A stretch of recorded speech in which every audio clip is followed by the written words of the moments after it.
Salut à tous et bienvenue. Alors, quand on parle de probabilité, on pense tout de suite, j'imagine, aux jeux de société, au loto, mais si je vous disais que c'est bien plus que ça. Ça sert à savoir s'il faut prendre un parapluie le matin, ou même à comprendre comment fonctionnent vos jeux vidéo préférés. Bref, aujourd'hui, on va apprendre ensemble à décoder le langage du hasard. C'est parti. On va se poser une question simple. Le hasard, est-ce que c'est vraiment au hasard? Prenez un dé. Quand on lance, on a l'impression que c'est le chaos total, non? Impossible de savoir sur quelle face il va tomber. Et pourtant, ce qui est fou, c'est que même dans ce désordre apparent, il y a des règles mathématiques qui nous permettent, attention, non pas de prédire le futur, mais de comprendre le hasard. Et c'est ça toute la nuance qu'on va explorer.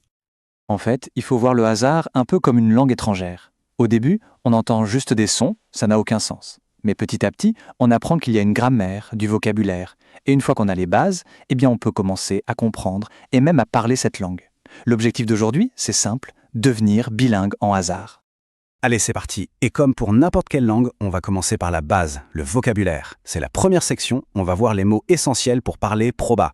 C'est vraiment la fondation de tout, alors on reste bien concentré. Le tout premier mot, le plus simple, c'est le mot « issue ».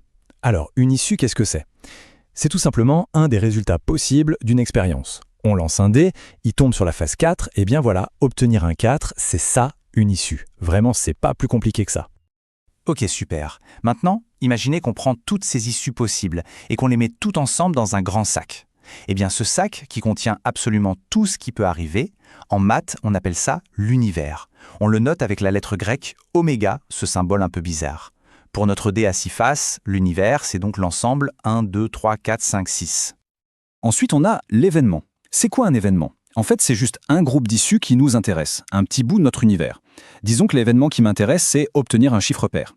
Alors je vais juste prendre dans mon grand sac univers les issues qui correspondent à ça. Le 2, le 4 et le 6. Cet événement est donc un sous-ensemble de l'univers. Bon, pour que tout soit bien clair, regardons ce petit tableau récapitulatif.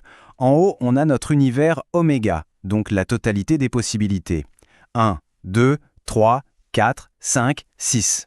Juste en dessous, on définit un événement qu'on appelle A, obtenir un chiffre pair. Et enfin, on liste les issues qui correspondent à cet événement A. C'est bien 2, 4, 6. On voit parfaitement le lien, les issues de A font bien partie de l'univers. Logiquement. Attention, là on arrive à deux notions super importantes, l'intersection et la réunion. J'ai une petite astuce pour ne jamais, mais alors jamais les confondre. Pour l'intersection, le mot magique, c'est « et ».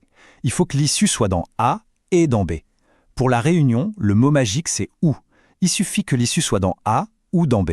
Si vous retenez ça, et pour l'intersection, ou pour la réunion, vous avez déjà fait 90% du travail. Et visuellement, c'est encore plus parlant. Regardez ce diagramme. On a deux cercles, un pour l'événement A, un pour l'événement B, et ils se croisent. Eh bien, l'intersection qu'on note A inter B, c'est pile la zone du milieu, là où les deux cercles se superposent. C'est la zone commune, ce qui appartient à la fois à A et à B. Et la réunion alors? A union B. Eh bien là, sur le schéma, c'est facile. On prend tout. Absolument tout ce qui est dans les deux cercles, y compris la partie du milieu. Si une issue est dans A ou dans B, ou même dans les deux à la fois, elle fait partie de la réunion. C'est comme si on fusionnait les deux ensemble. Parfait. Maintenant qu'on a le vocabulaire, on va pouvoir passer à l'action. Deuxième section, on va enfin mettre des chiffres sur tout ça. On va apprendre à calculer des probabilités. Et vous allez voir, c'est un peu comme avoir un super pouvoir pour mieux comprendre le monde. Et voilà la formule STAR, celle que vous allez utiliser tout le temps en seconde. Mais attention, elle a une condition. Elle ne marche que quand on est en situation d'équiprobabilité. Ça a l'air compliqué, mais ça veut juste dire que chaque issue a exactement la même chance de se produire. Comme un dé qui n'est pas truqué par exemple. Et la formule, elle est toute simple. La probabilité d'un événement A, qu'on note P de A, c'est le nombre de cas qui nous intéressent divisé par le nombre total de cas possibles. C'est tout. Allez, on applique ça tout de suite avec un exemple concret. Quelle est la probabilité de tirer un roi dans un jeu de 32 cartes? On y va étape par étape. Première étape, on compte le nombre total de cas possibles. Facile, il y a 32 cartes. Deuxième étape, on compte le nombre de cas qui nous intéressent, les cas favorables. Il y a combien de rois? 4. Troisième étape, on applique la formule. Cas favorable sur cas possible, ça nous donne 4 sur 32. Et on finit en simplifiant la fraction, ce qui donne 1 sur 8. Conclusion, on a une chance sur 8 de tirer un roi. C'est simple, non? Et ce genre de calcul, ça ne date pas d'hier. Figurez-vous qu'au XVIIe siècle, il y avait un noble, un grand joueur, le chevalier de Méret. Et il s'est posé une colle qui a retourné le cerveau de pas mal de mathématiciens. Il avait une intuition. Il pensait qu'en lançant un dé 4 fois de suite, il y avait plus de chances d'obtenir au moins un 6 que de n'en obtenir aucun. Alors, Simple intuition de joueur ou vrai calcul mathématique? Comment en être sûr? Bon, alors comment on fait pour calculer cette probabilité d'avoir au moins un 6? La première idée qui vient, c'est de se dire, bon, je calcule la proba d'avoir exactement un 6, plus la proba d'en avoir 2, plus celle d'en avoir 3. Fiou, c'est long, c'est compliqué, et on a toutes les chances de se tromper. Mais en maths, c'est ça qui est génial. Quand la porte d'entrée est trop compliquée, on cherche une porte dérobée. Et là, il y en a une. Et cette astuce, la voilà. Il faut penser à l'inverse.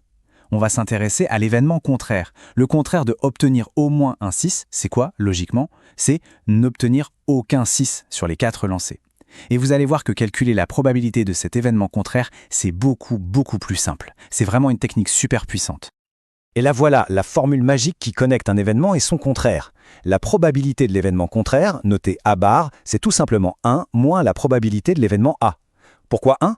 Eh bien parce que 1, ça représente 100% des possibilités. Soit un événement se réalise, soit il ne se réalise pas, il n'y a pas de troisième choix. La somme des deux fait donc toujours 1 ou 100%. Du coup, si on calcule la proba de ne jamais avoir de 6, on pourra trouver très facilement la proba d'avoir au moins un 6 en faisant 1 moins ce résultat. On a la clé pour résoudre l'énigme du chevalier. Bon, les dés, les cartes, c'est bien pour s'entraîner. Mais le plus intéressant avec les probas, c'est de voir qu'en fait, elles sont absolument partout dans notre vie de tous les jours. Troisième section, on va appliquer tout ça à des situations bien réelles pour voir comment ça nous aide à mieux comprendre le monde. Et justement, prenons un exemple qui nous concerne tous de près. On a les résultats d'une enquête sur la façon dont les ados s'informent. Sur un total de 100 jeunes, on voit combien utilisent la télé, combien utilisent leur smartphone et combien utilisent les deux au même temps. Pour l'instant, ce ne sont que des chiffres, mais on va les faire parler avec nos outils de probabilité. Maintenant, on va traduire ces chiffres en probabilité. Imaginez qu'on choisit un ado au hasard parmi les 100. Quelle est la probabilité qu'il s'informe avec son smartphone? On applique notre formule, 88 cas favorables sur 100 cas au total. Ça nous fait une probabilité de 0,88. Même chose pour la télé, 42 sur 100, donc P de T égale 0,42. Et pour l'intersection, rappelez-vous c'est le « et », ceux qui utilisent les deux, c'est 34 sur 100, soit une proba de 0,34. Et là, attention, question un peu plus subtile. Quelle est la probabilité qu'un ado utilise la télé ou le smartphone? Le mot-clé ici, c'est « ou ». Donc on pense « réunion ». On pourrait avoir le réflexe de juste additionner P de T et P de S, mais ce serait une erreur. Pourquoi? Parce que les 34 personnes qui utilisent les deux, on les aurait comptées 2 fois.